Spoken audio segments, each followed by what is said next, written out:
ছাত্র জনতার আন্দোলন বিজয়ের দ্বারপ্রান্তে বলছে বিএনপি। কারান্তরীণ দুই নেতার স্বজনদের সঙ্গে সাক্ষাতের পর একথাই বলেন বিএনপি মহাসচিব মির্জা ফখরুল। জানান, ছাত্রদের যৌক্তিক আন্দোলনে সব ধরনের সহযোগিতা দেবে তার দল। বিএনপির কারান্তরীণ স্থায়ী কমিটির সদস্য আমির খসরু মাহমুদ চৌধুরীর পরিবারের খোঁজ নিতে শনিবার দুপুরে তার বনানীর বাসায় যান বিএনপি মহাসচিব।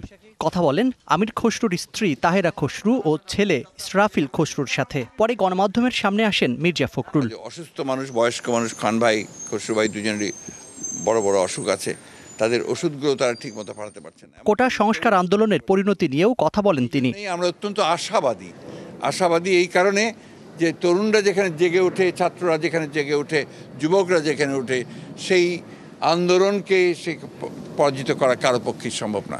আমি মনে করি যে আপনার এই আন্দোলন তার বিজয়ের দ্বার প্রান্তে এসে গেছে।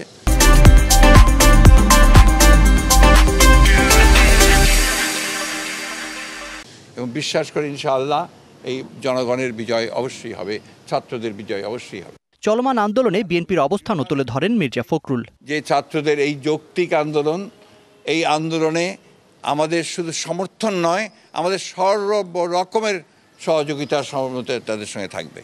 এবং যেহেতু তাদের আন্দোলন এটা, আমরা একটা রাজনৈতিক দল হিসাবে আমাদের যে দায়িত্ব কর্তব্য, সেই দায়িত্ব কর্তব্য আমরা পালন করছি, আমরা করতে থাকবো। এবং আমাদের সমস্ত দেশের সকল নেতাকর্মীকেও আমরা এই আহ্বান জানাতে চাই যে ছাত্রদের এই যৌক্তিক আন্দোলনে সকলের সর্বাত্মক সহযোগিতা প্রদান করা।